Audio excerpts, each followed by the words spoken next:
이삭을 어떤 원칙으로 결혼시켰는지 우리가 살폈습니다. 그래서 신앙인에게 있어서 결혼의 원칙이 무엇인가 우리가 함께 묵상해봤고요.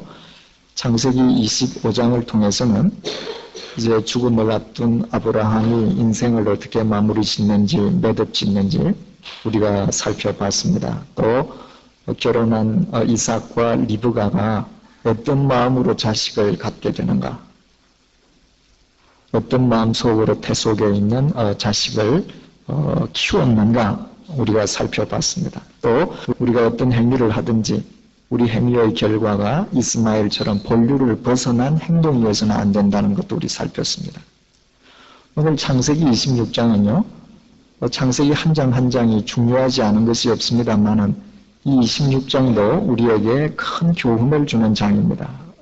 결론부터 말씀드린다면 부모의 삶은 자식에게 100% 영향을 미친다는 거예요. 100% 영향을 미친다는 겁니다. 여기에는 지금 아브라함이 없기 때문에 이삭의 경우만 나와 있습니다. 생애가 이 이삭의 삶 속에 그대로 다 드러나고 있다는 사실을 알게 되는 거예요. 자, 1절 보십시다. 아브라함 때에 첫 흉년이 들었더니 그 땅에 또 흉년이 들매. 아브라함 때도 흉년이 있었는데 아들 이삭 때에도 흉년이 들었습니다.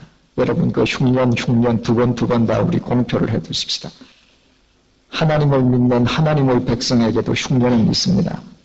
인생의 폭풍은 있습니다. 우리나라 요 며칠 전에도 비가 많이 왔다고 그래요. 그래서 또 비 때문에 피해가 많이 있다고 그럽니다.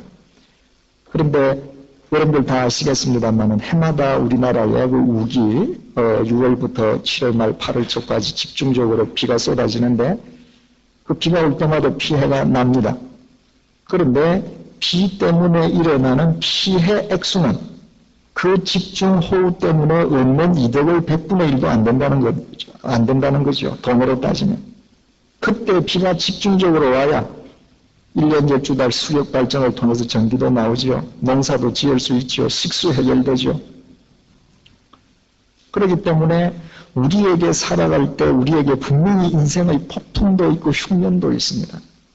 그런데 우리가 하나님을 믿는 자라고 하면 그 흉년과 폭풍이 있을 때에 내가 현실적으로 당하는 어려움이 하나라면 그것을 통해서 하나님께서 내게 보이게 보이지 않게 주시기를 원하시는 것은 팩이라고 하는 사실을 우리가 믿어야죠.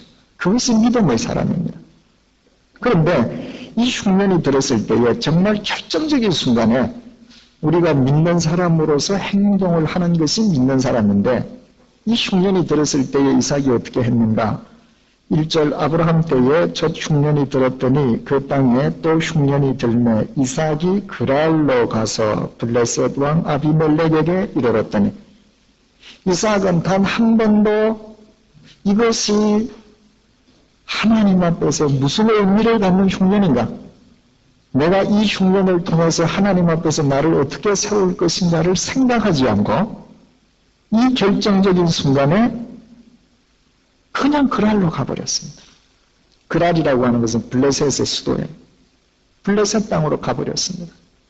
이전 말씀을 보니까 여호와께서 이삭에게 나타나 가라사대 애굽 땅으로 내려가지 말고 내가 내게 지시하는 땅에 거해라. 이 이야기는 이삭이 어디를 목표로 하고 지금 내려가고 있는 거예요? 애굽을 목표로 하고 가고 있습니다. 흉년이 척 들었다 하니까 생각지도 않고 그냥 애굽을 향해서 가는 거예요. 왜 그렇습니까? 아버지가 그랬거든요. 아버지가 창세기 12장에 하나님의 부르심을 받고 가나안에 갔는데 도착해서 그를 기다리는 것이 지독한 흉년이었습니다. 하나님의 약속의 말씀을 받고 간 아브라함이 그곳에서 하나님께 묻는 것이 아니라 곡식이 있다는 애굽으로 무조건 내려가고 봤습니다. 성경에서 말하는 애굽의 의미가 뭐예요? 어둠의 도상, 죽음의 장소, 세상, 온갖 불의와 세상의 모든 거짓이 있는 곳, 이런 말이에요. 그러니까 가장 결정적인 순간에 하나님의 도움을 구하고 그것을 통해서 내가 주님 앞에 바로 서는 것이 우리의 삶의 목표여야 하는데 이삭은 가장 결정적인 순간에 당도해서 조금도 고민 없이 세상의 불의, 부정, 거짓 모든 수단과 방법을 가리지 않고 흉년을 거쳐 나가겠다는 거죠. 애굽으로 가려고 했다고 하는 사실이. 아버지 한 대로 했습니다. 2절 여호와께서 이삭에게 나타나 가라사대 애굽으로 내려가지 말고 내가 네게 지시하는 땅에 거해라. 지시하는 땅이 어디입니까? 가나안 땅. 본래 네가 있어야 될 땅에 있어라. 애굽으로 가지 마라. 그랬는데 6절 보니까 이삭이 그랄에 거하였더니 가나안 땅으로 되돌아가지를 않고 그랄에 그냥 있었습니다. 왜 그랄에 그냥 눌러주지 않습니까? 아버지가 그랬습니다. 아브라함이 그랬습니다. 창세기 20장 아시죠? 자, 여기 지도를 한번 그려보겠습니다. 여기가 지중해고요. 요게 에집트, 요게 시내반도, 사우디아라비아, 요르단, 시리아, 이거는 갈릴리, 이거는 연해. 우리가 사해라고 부르는 연해입니다. 자, 이 메소포타미아에서 내려온 아브라함이 가나안에 이르러서 제일 먼저 당을 쌓고 정착을 했던 데가 베델이에요. 바로 그 밑에 헤브론이라고 있습니다. 바로 여기서 하나님과 교제했죠? 그 밑에 부엘세바라고 있어요. 그 다음에 여기가 애굽입니다. 말하자면 성경에서 말하는 죄악의 도성, 죽음의 도성, 불의와 거짓의 도성 애굽이에요. 그날이 어딘가? 딱 여기 경계선입니다. 애굽과 가나안의 딱 경계선에 가서 살고 있는 거예요. 하나님께서는 가나안으로 들어가라 그랬는데 또 경계선에 가서 양다리를 딱 걸치고 있는 겁니다. 즉 그날의 뜻이 뭐라고 그랬죠? 기복의 땅이라 그랬습니다. 기복의 땅. 내가 양다리를 걸치고는 내 삶의 기복이 있을 수밖에 없습니다.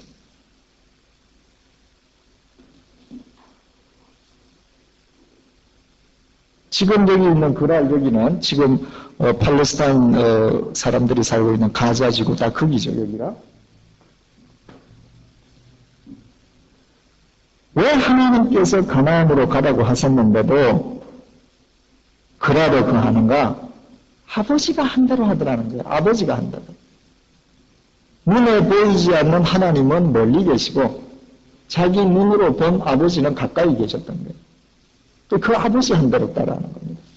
그러면 이 기복의 땅에서 양다리를 걸치고 있을 때에 그게 바른 삶이 되겠는가? 여러분 우리가 신앙에서 말이죠. 얘기할 때 뭘 결단한다 이런 얘기 하잖아요. 결단한다고 하는 거 한자로 저렇게 쓰잖아요. 결단. 이 결자가 무슨 결이라고 부르는지 아십니까? 끊을 결이에요. 단이 뭔가? 끊을 단입니다. 우리가 하나님을 향해서 결단하는 건 뭔가? 끊어내는 거예요. 이거 끊어내는 겁니다. 이거. 근데 못 끊었습니다. 왜? 아버지 한 대로 그 궤적을 따라가다 보니까 끊어야 할 게 못 끊는 거예요. 그러면 끊어야 할 걸 못 끊고 저 그랄에 있을 때에 문제가 안 생기겠는가? 당연히 생기겠죠. 그죠? 7절 말씀 볼게요. 그곳 사람들이 그 아내를 물으매 그가 말하기를 그는 나의 누이라 하였으니 리브가는 보기에 아리따움으로 그곳 백성이 리브가로 인하여 자기를 죽일까 하여 그는 나의 아내라 하기를 두려워함이었더라. 내 아내가 예쁘니까 이 동네 사람들이 나를 죽이고 내 아내를 빼앗아가지 않을까 겁이 나서 자기 누이라고 속였어요. 실제로 동네 사람들이 아내를 빼앗으려고 합니까? 아니에요. 죽이려고 합니까? 아니에요. 지레 겁이 나서 속였습니다. 왜 그런 거짓말이 나오죠? 아버지가 그랬거든요. 아버지가 2번 그랬습니다. 에집트에서 1번, 그라르에서 1번. 그러니까 이 그라르, 기복의 땅에 끊어내어야 할 기복의 땅을 끊어내지 못하고 거기에서 양다리 걸치고 서 있으니까 걱정 안 해도 될 온갖 걱정이 생기는 거예요. 그 걱정의 결과는 뭔가? 아내를 누이라고 속이는데 그것도 아버지가 한 그대로 하더라는 거예요. 아버지가 한다.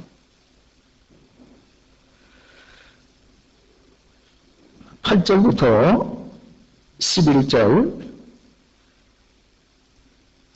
이삭이 거기 오래 거하였더니 이삭이 그 아내 리브가를 껴안은 것을 블레셋 왕 아비멜렉이 창으로 내다본지라. 이에 아비멜렉이 이삭을 불러 이르되 그가 정녕 내 아내 연을 어찌 내 누이라 하였느냐. 이삭이 그에게 대답하되 내 생각에 그를 인하여 내가 죽게 될까 두려워하였음이로라. 아비멜렉이 가로되 내가 어찌 우리에게 이렇게 행하였느냐. 백성 중 하나가 내 아내와 동침하기 쉬었을 뿐 하였은즉 내가 죄를 우리에게 입혔으리라. 아비멜렉이 이에 모든 백성에게 명하여 가로되 이 사람이나 그 아내에게 범하는 자는 죽이리라 하였더라. 자, 이삭이 말입니다. 자기 아내 리브가를 누이라고 속였잖아요. 그리고 그 속인 그 거짓말한 그 상황으로부터 이삭은 자력으로 빠져나오지를 못했습니다. 자, 여러분, 내가 이거 속였습니다. 미안합니다. 사실은 내 아내예요. 이렇게 자력으로 하지를 못했습니다.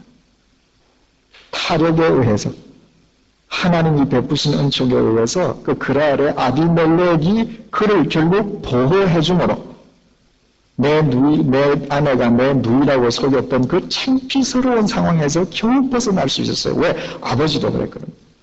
아버지도 거짓말하고 나서 이거 거짓말이다라고 자기 자력으로 자기의 상황을 바꾸지 못했습니다. 타력에 의해서 구원받은 거예요. 여기 아비멜렉이라는 말이 나오는데 아브라함 때도 그랄의 아비멜렉이라고 나오지 않습니까? 이게 동일인이 아니라 에집트의 왕을 파라오라고 부르지 않습니까? 그 파라오는 죽어도 또 새 임금도 파라오잖아요. 마찬가지로 블레셋 그랄의 왕은 아비멜렉이라고 불렀던 겁니다.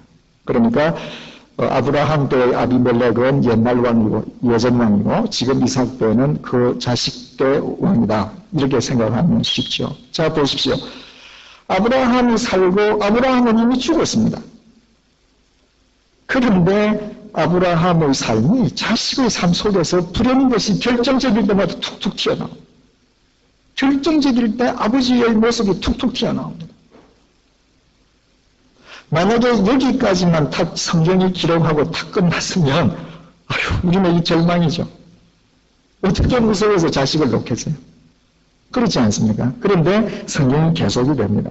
12절 이삭이 그 땅에서 농사하여 그 해에 100배나 얻었고 여호와께서 복을 주심으로 그 사람이 창대하고 왕성하여 마침내 거부가 되어 양과 소가 떼를 이루고 노복이 심히 많으므로 블레셋 사람이 그를 시기하여 그 아비 아브라함 때에 그 아비의 종들이 판 모든 우물을 막고 흙으로 메웠더라.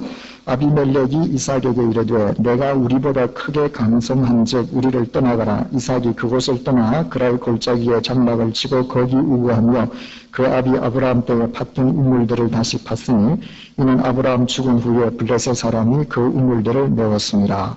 이삭이 그 우물들의 이름을 그 아비의 부르는 이름으로 불렀더라. 이삭이 그곳에서 살면서 재산이 심히 많아졌습니다. 그랬더니 그랄 원주민들이 이게 이 민족이 하나 들어와서 잘 사는 게 배가 아파서 못 보겠단 말입니다. 그랬더니 그 아브라함 때부터 내려오던 그 우물을 흙으로 메워버렸습니다. 여러분, 이때 가장 큰 재산이라는 게 뭡니까? 첫째 자식수, 두 번째로 우물, 세 번째로 짐승수, 이렇게 되는 거예요. 그런데 생명인 우물이 나오니까 흙으로 텅 메꿔져 있습니다. 이거 살인사건 나는 일이죠.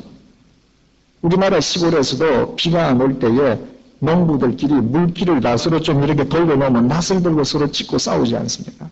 생명하고 연관이 된 거니까. 그런데 이삭이 어떻게 해요? 안 싸웠습니다.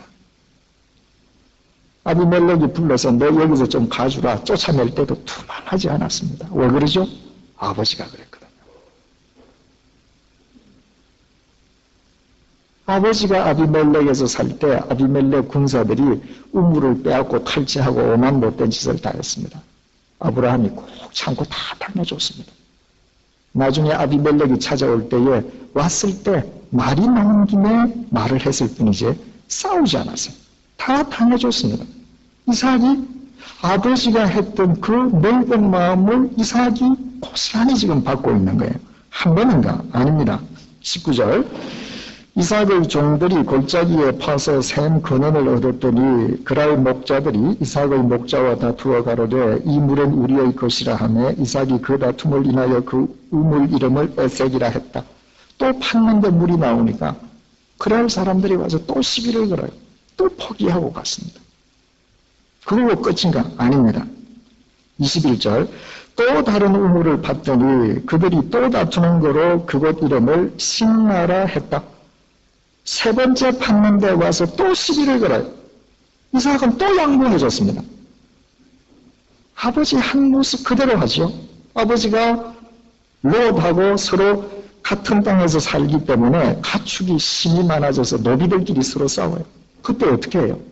아버지가 자기 기득권을 포기했습니다. 네가 먼저 선택해라 조카야.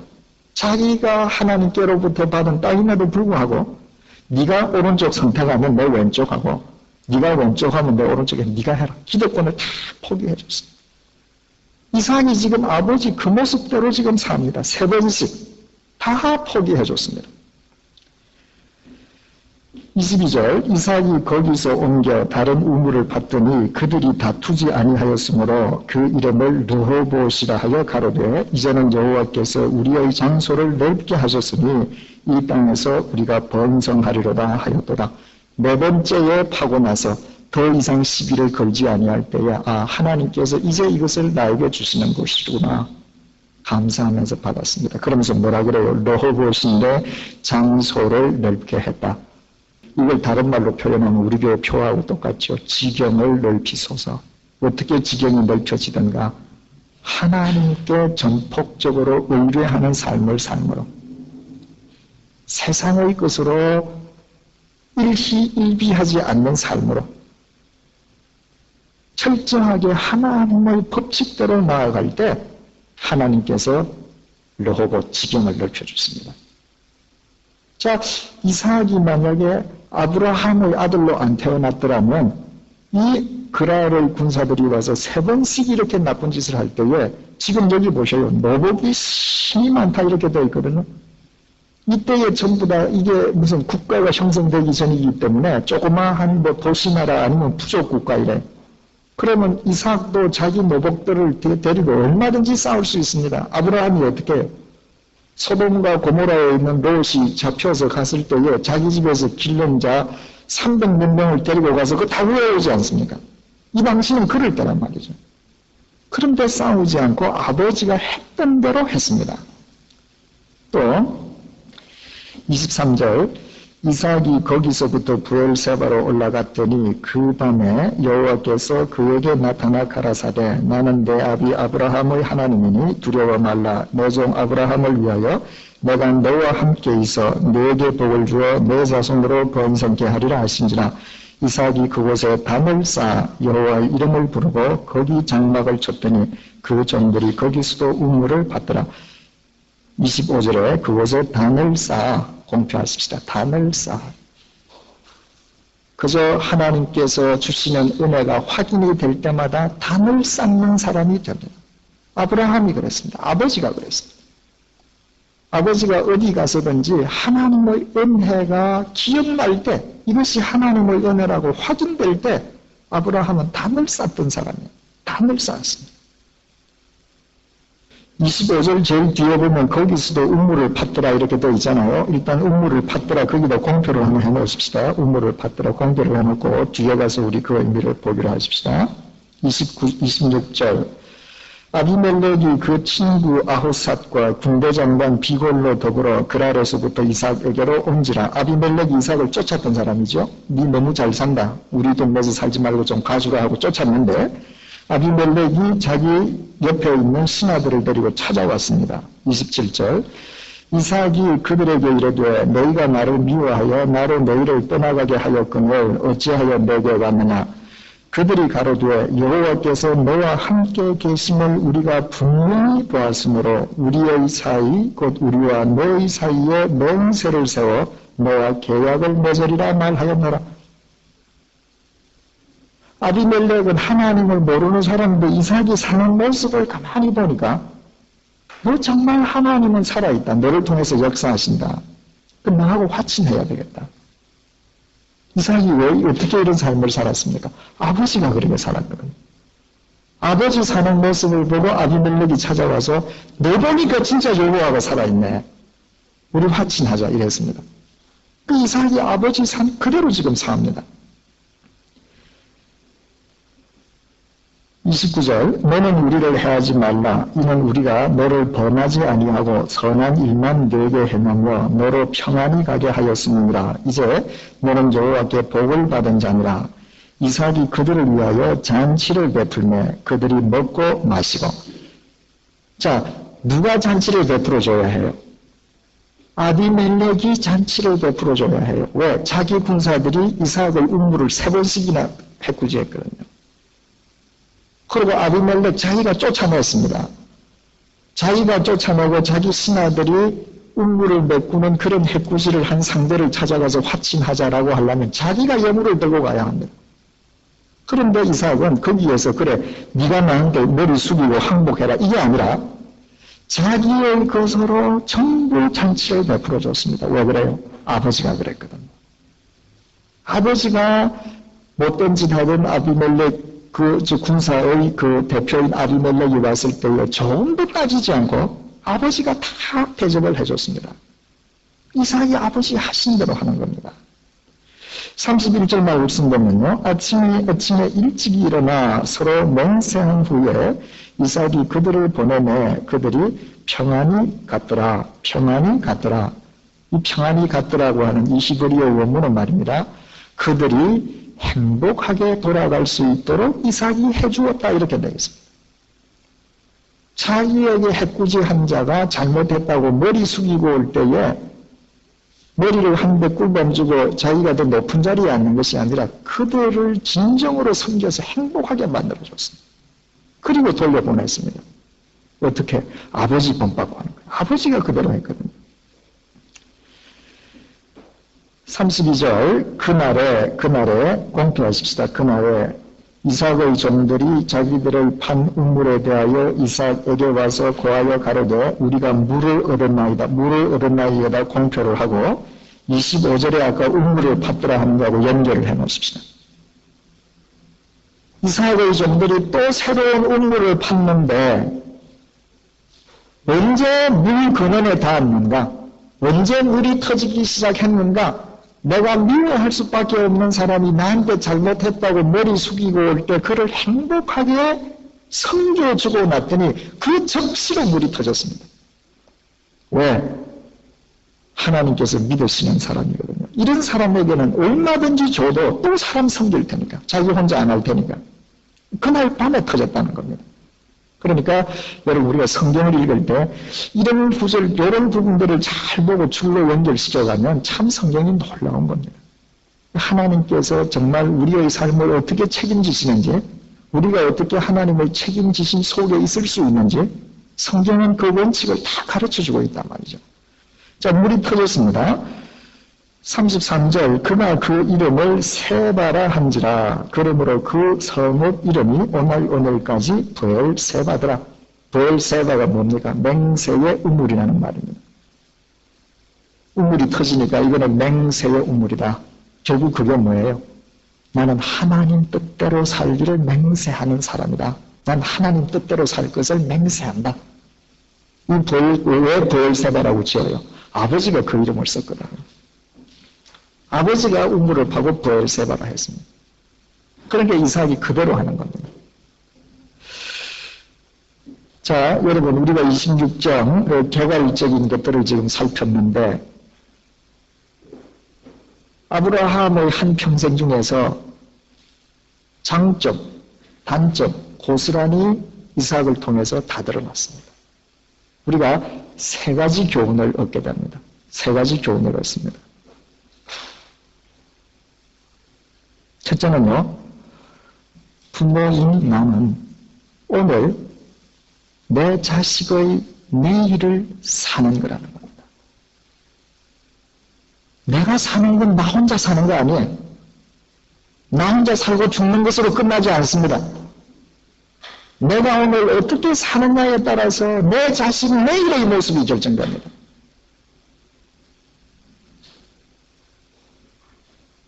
그렇다면 우리가 정말 자식을 사랑하는 게 뭔가 우리 깊이 생각해야 되는 거죠. 우리가 정말 우리에게 주어지는 한순간 한순간을 얼마나 바르고 진지하게 가꾸어야 되는가 깊이 생각해야 되는 거죠. 저는 이 대학교를 졸업할 때까지 저는 제 스스로로 술을 못 먹는 줄 알았습니다. 왜냐면 친구들하고 술자석에 가도 먹으면 이게 도대체 받질 않으니까. 그러니까 저는 술을 못 먹는 사람이라고 생각을 했죠.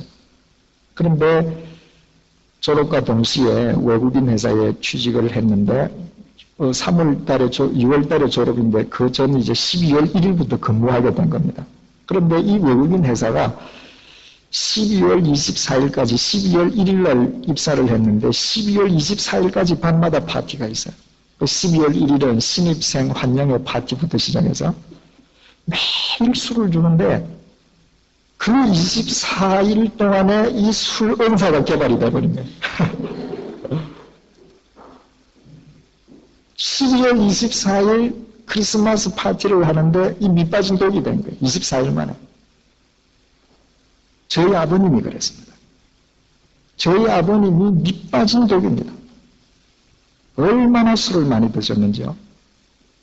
그러니까 제가 그때 술을 먹을 때에 어디 사교하면서 한두 잔 먹고 이 유럽에서 식사할 때 먹는 포도주 한두 잔 그게 아니라 하여튼 꼭지가 돌 때까지 먹으니까 그렇게 술을 먹을 때에 저한테 참 이게 내 그리스도인으로 이렇게 방탕하면 안 되는데 이러면서 제 마음속에 두 부분이 있는 거예요. 하나는 나 우리 아버지 자식인데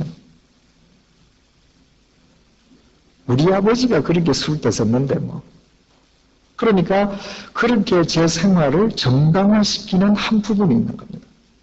또 한 부분의 갈등이 있어요.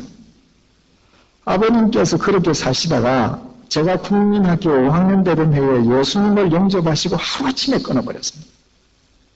하루아침에 그분이 끊을 거 다 정말 결정했어요. 그러니까 한편으로는 난 아버지 자식이니까 이렇게 술 먹을 수밖에 없어. 이 마음이 하나 있는가 하면 또 한면으로는 우리 아버지는 다 끊으셨는데 난 이거 참 아버지 자식으로 부끄럽다. 그러니까 매번 그렇게 술 먹고 취하고 방탕하게 놀아도 한 번도 마음이 안 편하죠. 왜? 난 아버지 자식인데 우리 아버지 말로는 안 그랬단 말입니다. 그러니까 만약에 아버지께서 그렇게 탁 끊는 그런 삶의 모습을 저한테 보여주시지 못하셨으면 아마 제가 오늘 여기 서 있지 못할는지도 모르겠어요. 여러분, 내가 오늘 사는 것은 내일의 내 자식을 사는 겁니다.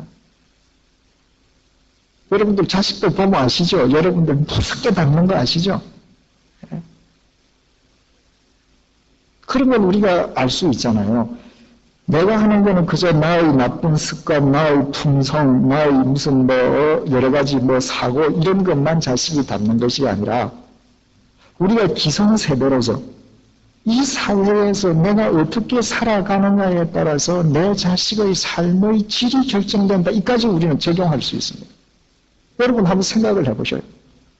우리가 대한민국이라고 하는 사회를 정말 바른 마음을 가진 사람들이 바르게 살 수 있도록 우리 기성세대가 내 분야에서부터 끊을 것을 끊고 만들어가지 아니하면 우리 자식들을 어떻게 살겠습니까? 계속 거짓말하고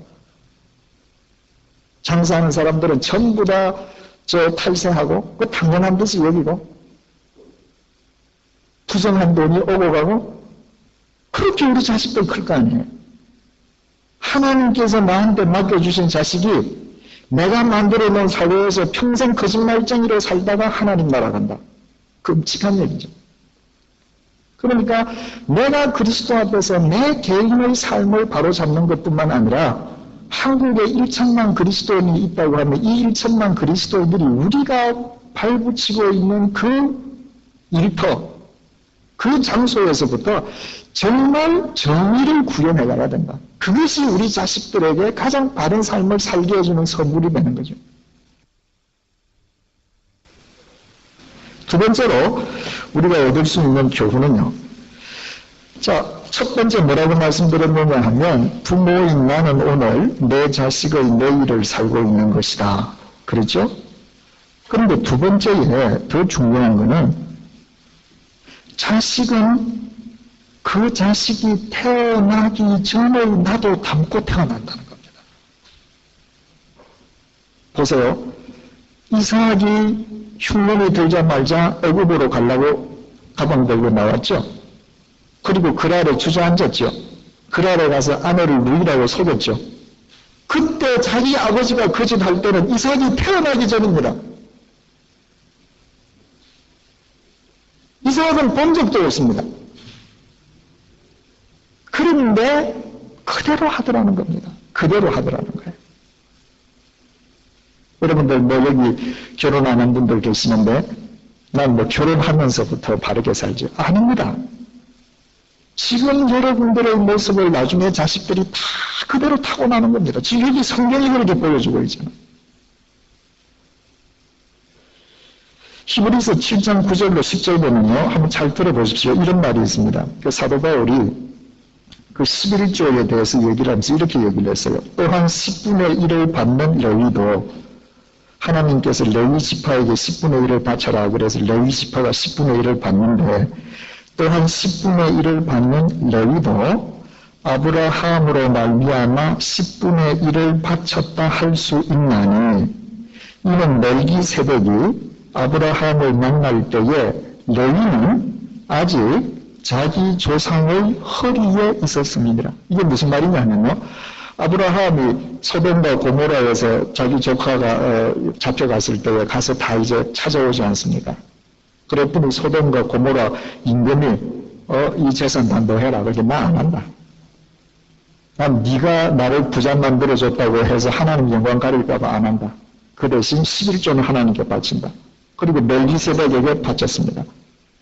그때 아브라함에게는 이삭도 태어나지 않았어요. 손자 야곱은 물론 없습니다. 증손자 레위는 태어날지 안 태어날지도 몰라요. 그런데 성경은 뭐라고 하느냐?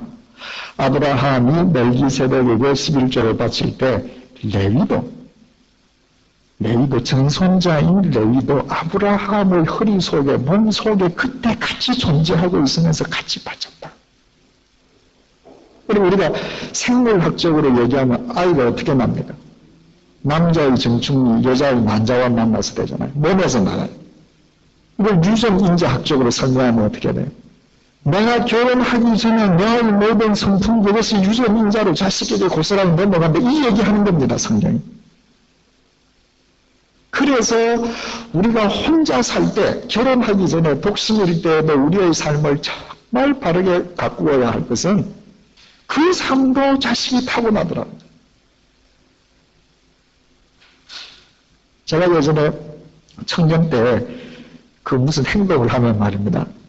우리 어머니가 늘 이런 소리 많이 하셔. 너 아버지하고 똑같다 이런. 그때 저는 태어나기도 전인데 태어나기 전에 제가 아버지의 젊은 시절을 안 봤음에도 불구하고 아버지하고 똑같이 하는 겁니다. 여러분 이럴 때 이것을 우리가 안다고 하면 여러분들의 어린 자식들을 교육시킬 때 우리 어떻게 시켜야 되겠는가? 우리 한 가지 생각해 볼 필요가 있는 게 있습니다. 이 어린아이가 태어나기도 전에, 가령 우리 아이가 10살짜리라고 하십시다. 그 아이는 제 10살 때를 못 봤지 않습니까? 그런데 제 10살 때 제가 갖고 있던 나쁜 습관이나 나쁜 행동을 이 아이가 나를 닮는 듯이 합니다. 그때 여러분들 어떻게 하실래요? 부모는 자기에게로부터 닮기 원치 않는 것을 자식이 원할 때 분노심이 생겨요.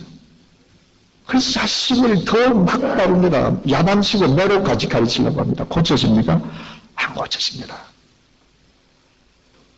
내가 그런 삶을 살았기 때문에 나의 죄성을 갖고 자식이 태어났을 때는 회개해야 되는 겁니다. 그 자식의 삶을 보고 하나님, 저를 용서해 주십시오.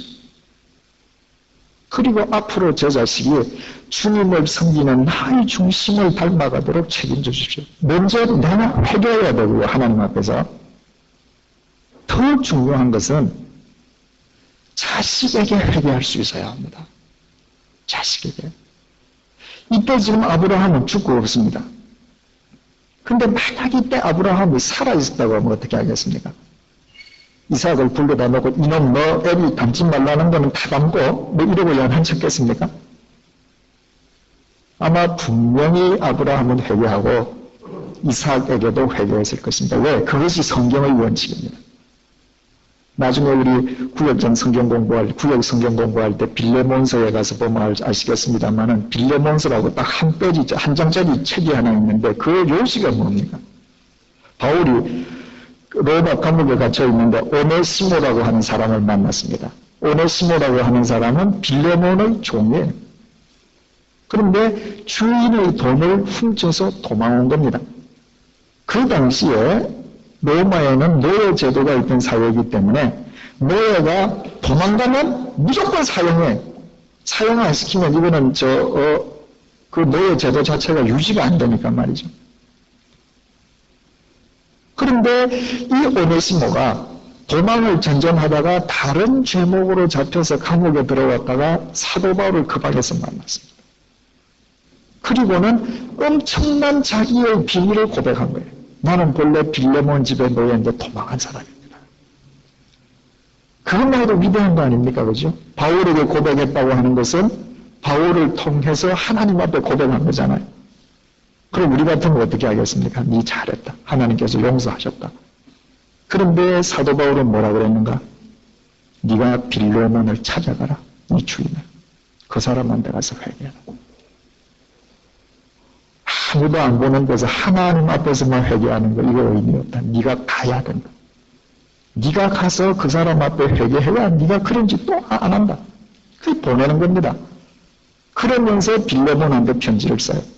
이 오네시모가 죽음을 각오하고 네한테 회개하러 간다. 네도 그리스도인으로 용서해줘라. 이게 그 요지입니다. 그 중국에 워치만이라고 하는 복음주의자가 있습니다. 여러분들 혹시 이름을 들었었는지 모르겠습니다만은 그분을 이 좀 비정통이라고 보시는 분들도 있습니다. 그분이 오래전에 중국이라고 하는 어떤 유교 사회 속에서 복음을 접한 분이시기 때문에 이 복음의 한 부분만을 전체적인 양 잘못 받아들인 한계는 분명히 있지만 그 워치만이라고 하는 사람이 가지고 있었던 주님에 대한 열정이랄까, 그분의 그 순수한 그리스도인이 되기 원했던 그 중심은 굉장히 높이 평가받아야 될 뿐이에요. 이 워치만이가 전통적으로 중국인 가정에서 태어나서 외래 선교사는 전부 다 제국주의 앞제비로 보던 시절에 어떻게 예수를 믿게 됐는가? 그 어머니가 어느 날 선교사 모임에 가서 예수를 영접했습니다. 그리고 어머니가 성경을 어느 날 있다가 워치만니를 불러놓고 워치만니 앞에서 무릎을 꿇었습니다. 워치만니야, 내가 이제 끝까지 너를 잘못 키웠다. 용서해주라. 내가 보니까 너한테 너무너무 나쁜 것만 줬다.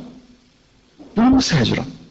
내가 하나님 앞에 회개하는 것만으로는 족하지 않으니 네 용서를 내 받아야 되겠다. 그래서 너하고 나하고 새로운 삶을 살아야 되겠다. 워치만니가 거기서 감동을 받습니다. 성령의 감동이죠. 내가 정말 주님을 믿는 믿음으로 사람 앞에 회개할 때 성령께서 역사하신다는 거, 이걸 믿음으로 우리 하는 거거든요. 바울이 오네시모한테 빌레몬한테 가서 네 회개하라라고 하는 것이 바로 그것 때문에 하는 거고, 워치만니가 어머니가 울면서 무릎을 꿇는 그것을 보고 중국 같은 전통사회에서 부모는 잘못해도 자식한테 항상 잘한 거예요. 그런데 도대체 예수는 누구길래 우리 어머니로 하여금 내 앞에 무릎을 꿇리고 나에게 잘못한 것을 사과하게 하시는구나. 이분은 도대체 누구인가? 그래서 예수님을 만납니다. 여러분, 우리가 모든 사람들과의 관계에서 잘못하는 일이 얼마나 많아요. 그 잘못할 때 우리 회개하죠. 그리고 그 사람 손을 잡고 너 참 그때 너 유치했었다고 말하지 않습니까? 그런데 왜 유독 자식에게는 온갖 나쁜 것만 다 줘놓고 자식에게 회개할 생각을 안 해요? 문제 있는 거죠. 한 5, 6년 전 얘기입니다. 저희 집에 아이들이 4명이 있지 않습니까? 가끔씩 한 아이들씩이 밥을 먹다가 뭐 저금통에 돈이 없어졌답니다. 뭐가 또 없다고? 처음에는 대수롭지 않게 여겼죠. 니네들이 뭐 간수를 잘못하니까 그렇지. 근데 가만히 좀 날이 지나고 보니까 이게 그런 착각이 아닌 것 같아요. 그래서 아이들 4명을 불러놓고 야, 너희들 중에 누구든지 다른 형제들의 돈을 가져간 사람이 있으면 그 도둑질이다. 얘기해라. 오늘 얘기하고 우리가 하나님의 용서를 구하자. 그랬더니 한 아이가 자기가 다 가져갔다고 얘기해요. 누구 거는 얼마 가져가고 누구 거는 얼마 가져가고 딱 맞아요, 계산이. 근데 중요한 건 이 아이에게 죄의식이 없는 거예요.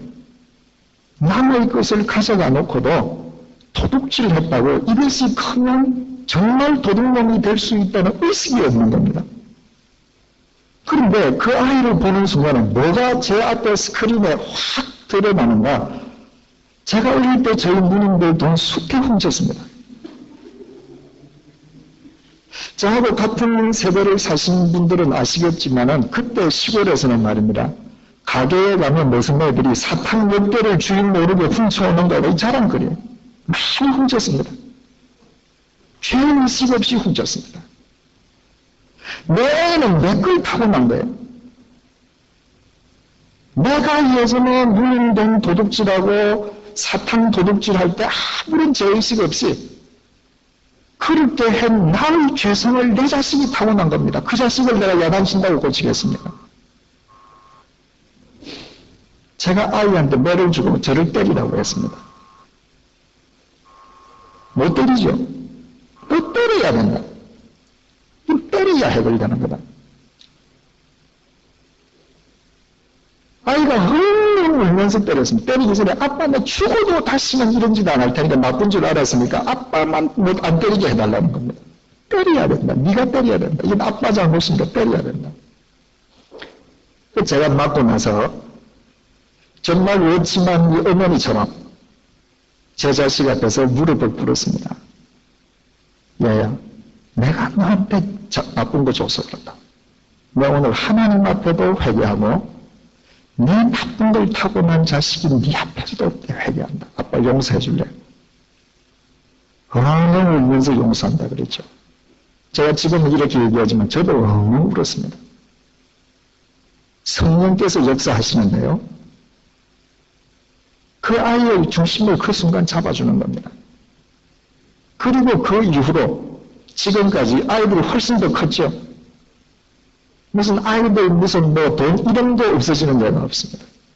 그냥 다른 아이들도 다 봤거든요. 여러분 정말 우리 자식들은 자식이 태어나기 전에 나의 모든 죄성도 다 담고 나옵니다. 내가 옛날에 저질렀던 그 나쁜 짓들을 내 자식이 하는 것들을 볼 때에 매로 때려서 고친다. 안 고쳐집니다. 회개를 통한 성령의 역사로 그들은 바뀌는 겁니다. 세 번째로는요, 부모의 신앙으로 자식이 복을 받을 수 있다는 거예요. 부모의 신앙으로 자식이 복을 받을 수 있습니다. 5절 말씀 보니까 이는 아브라함이 4절부터 볼까요? 내 자손을 하늘의 별과 같이 번성케 하며 이 모든 땅을 내 자손에게 주리니 내 자손을 인하여 천하 만민이 복을 얻으리라. 이는 아브라함이 내 말을 순종하고 내 명령과 내 계명과 내 율례와 내 법도를 지켰음이니라 하시니라. 하나님께 이삭에게 내가 너에게 복을 주는데 이유는 네가 잘나서가 아니라 네 아버지가 내 말대로 살았기 때문에 네 아버지를 보고 내가 너를 복을 주겠다는 거예요. 또 23절부터 24절 한번 보십시다. 23절부터 24절. 이삭이 거기서부터 브엘사세바로 올라갔더니 그 밤에 여호와께서 그에게 나타나 가라사대 나는 내 아비 아브라함의 하나님이니 두려워 말라. 내 종 아브라함을 위하여 공표해 주십시다. 내가 이삭을 너하고 함께 해주겠는데 이유는 너희 아버지 때문에 네가 어디 가든지 내가 너와 함께 있어서 너를 책임져 줄게. 네 아버지하고 한 약속 때문에. 여러분 솔로몬이 참 예루살렘 성전도 짓고 멋지게 하다가 말년에 얼마나 타락합니까? 그죠? 처첩이 1000명이었습니다. 1000명의 여자를 놓고 주지육문에 빠진 겁니다. 그러니까 만약에 전도서라고 하는 글이 없으면 솔로몬이 과연 구원을 받았겠는가? 우리 의심할 수밖에 없습니다. 근데 전도서가 보면 다 솔로몬의 회개문이거든요. 자기 잘못한 것의 회개문입니다. 그래서 정말 말년의 솔로몬이 하나님 앞에 회개하고 바른 삶으로 잠언서도 마무리 짓고 참 그 인생이 아름답게 끝나는데 그 솔로몬이 잘못하는 솔로몬을 하나님께서 사람 막대기와 인생 채찍으로 치시면서 다시 세우시는 이유가 뭐예요? 네 때문이 아니라 네 애비 다윗 때문에. 너 아버지 때문에 내가 너를 다시 세운다는 거예요. 여러분 유다 왕국에 20명이 넘는 왕이 있는데 그 왕들은 다 다윗의 피를 이어받은 다윗의 후손들입니다. 그 왕들이 잘못할 때마다 열왕기와 역대기에 강조되는 말이 뭡니까? 너는 참 형편없이 웃기는데 네 조상 다윗 때문에, 네 할아버지 다윗 때문에 내가 너를 도운다. 하나님은 이러신 분이세요. 여러분 정말 우리가 하나님 앞에서 진실된 삶을 사고 내 중심을 하나님께 드릴 때에 나를 인해서 우리 자식들은 하나님 앞에서 복된 자녀들로 세움받을 수 있는 것입니다. 여러분들 많은 분들이 그렇게 말씀하시죠. 내가 이렇게 사는 건 우리 어머니 기도 덕분이라고, 우리 아버지 기도 덕분이라고. 저도 똑같은 고백합니다. 저희 어머님과 아버님의 기도, 그분들의 하나님을 향한 중심이 아니면요, 저는 절대 이런 목사 못합니다. 제가 무슨 37살에 신학교를 갈 때까지 목사를 제가 하겠다고 준비를 한 적이 있습니까? 제 스스로를 훈련시킨 적이 있습니까? 전혀 없죠. 제가 신학교를 들어가서 이제 새벽 기도 다니고 이렇게 기도를 할 때 제가 늘 마음속에 궁금한 게 하나 있었습니다. 저희 아버님께서 돌아가실 때까지 하루에 3번씩 새벽에 1시간, 낮에 1시간, 밤에 1시간, 사무실에서든 집에서든 변함이 없으셨어요. 집에서 기도하실 때는 딱 한복 입으시고 버선까지 다 신으시고 땡 내고 서재에서 딱 무릎 꿇고 기도하셨습니다. 그 형상이 늘 저한테 남아있죠. 아버지 하면 그 형상으로 우리 자식들은 다 말년의 아버지를 그렇게 생각해요. 그런데 그 아버지가 말년에 하루에 3시간씩 기도할 때 도대체 외아들인 나를 위해서는 뭘 기도하셨겠는가 하는 거예요. 제가 나이 40을 바라보고 목사가 되겠다고 신학교를 들어갔는데 내가 정말 아버지의 예언이 뭐였는지 그 아버지의 하나밖에 없었던 아들로서 그 아버지의 예언을 이뤄드리고 싶은 마음이 왜 없겠어요? 그래서 제가 한동안 하나님께 기도를 드리면서 하나님 우리 아버지가 뭐라고 기도하셨습니까? 내 좀 알게 해주십시오. 제가 37년이라는 인생을 버렸는데 지금부터 하나님 아버지께서 나한테 얼마간의 기회를 주실는지 모르지만 내 아버지가 하나님께 기도하던 것이 있으면 내가 그것을 내 삶 속에서 이루어야 되지 않겠느냐. 좀 가르쳐 달라고.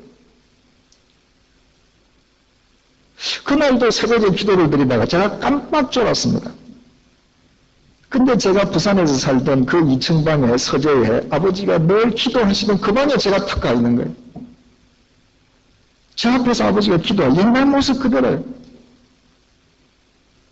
아버지의 기도의 내용이 뭔가? 하나님 아버지, 나 평생을 헛되이 살다가 내 노년에 나를 이렇게 바로 세워주셔서 고맙습니다.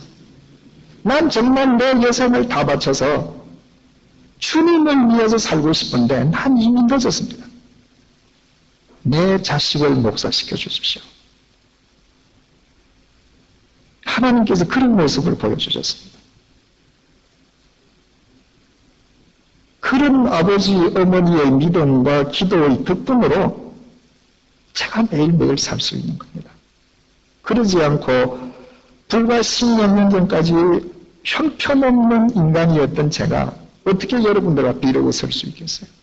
여러분, 여러분의 삶으로, 여러분들의 믿음으로 여러분의 자식들은 하나님의 신뢰와 하나님의 은총 속에 살아갈 수 있습니다. 여러분은 절대로 여러분의 삶을 사는 것이 아니라 여러분들의 삶만 사는 것이 아니라 여러분들 자식의 내일을 사는 것입니다. 그러면 정말 여러분들이 자식을 사랑하신다면 자식을 위해서 무엇을 할 것인가? 오늘 해답은 나온 겁니다. 우리 질문 있으시면 하시죠. 하나님 아버지, 우리 자식들의 삶을 보면서 우리가 하나님 아버지 앞에서 죄된 삶을 살았던 그 모든 모습들이 자식을 통하여 고스란히 드러나는 것을 봅니다. 하나님 아버지, 하나님이 계시지 아니하신다면 우리 절망 가운데에서 어찌 살 수가 있겠습니까? 어찌 자식을 키울 수 있겠습니까? 그럼에도 하나님 아버지께서 우리의 중심을 붙들어 주시고 우리가 늘 바른 마음으로 자식들과 더불어 살아갈 수 있도록 은총을 내려 주셔서 정말 감사합니다. 주님, 내가 주님을 알지 못하던 때에 잘못된 삶으로 인해서 우리 자식들의 삶의 한 부분이 왜곡된 것, 내로 자식을 가리키려 하기 전에 하나님 앞에 나 자신을 회개함으로 성령님의 은총 속에서 자식들이 바로 설 수 있도록 도와주옵소서. 하나님, 아브라함에게 참으로 많은 결점이 있었습니다. 그러나 그에게 장점도 많이 있었습니다. 이삭은 아버지의 많은 장점도 고스란히 이어받았습니다. 하나님 아버지, 우리의 삶 속에서 버려져야 할 것들 성령께서 버릴 수 있도록 은혜를 베풀어 주시고 주님을 향한 우리의 중심이 자식들에게 물려줄 가장 위대한 유산이 될 수 있도록 도와주시기를 간절히 원합니다. 이 자리에 머리 숙이고 있는 많은 사람들 가운데에 부모님들의 신앙과 또한 부모님들의 기도로 인하여 오늘의 자신이 있다고 고백하는 사람들이 있습니다. 하나님 아버지, 그 고백으로 감사하는 것으로 그치지 말게 도와주시고 우리 역시 우리 자식들 앞에 그런 믿음의 부모들이 될 수 있도록 도와주옵소서. 하나님께서 이삭을 친히 부르시고 너는 별것 아니지만 너의 아버지 때문에 너의 아버지를 위하여 내가 너와 함께 한다고 말씀하셨던 것처럼 우리의 믿음, 우리의 기도로 인하여 우리의 자식들이 하나님으로부터 신뢰받는 종이 될 수 있도록 도와주옵소서. 우리는 잘못 살았지만 그럼에도 불구하고 하나님께서 우리의 아버지 되어주시며 우리의 남아있는 삶 속에 우리 자식들의 삶 속에 우리의 가정 속에 하늘로부터 비롯되는 말할 수 없는 소망으로 이 시간 채워주시는 것 정말 감사합니다. 이제 그 소망 안고 돌아가게 도와주시고 주님의 품속에서 이방진하게 도와주시고 내일부터 주님과 더불어 멋진 삶을 꾸려 나아가게 도와주시고 그 삶이 우리 자식들의 삶 속에 그대로 드러날 수 있도록 은혜를 다하여 주옵소서. 이 모든 말씀 예수님의 이름으로 기도드리며 이제 우리 모두 주님께서 가르쳐 주신 기도를 드리오니 하늘에 계신 우리 아버지여 이름이 거룩히 여김을 받으시오며 나라의 임하옵시며 뜻이 하늘에서 이룬 것 같이 땅에서도 이루어지이다. 오늘날 우리에게 일용할 양식을 주옵시며 우리가 우리에게 주어진 자를 사하여 준 것 같이 우리 죄를 사하여 주옵시고 우리를 시험에 들게 하지 마옵시고 다만 악에서 구하옵소서. 대거 나라와 권세와 영광이 아버지께 영원히 사옵나이다. 아멘.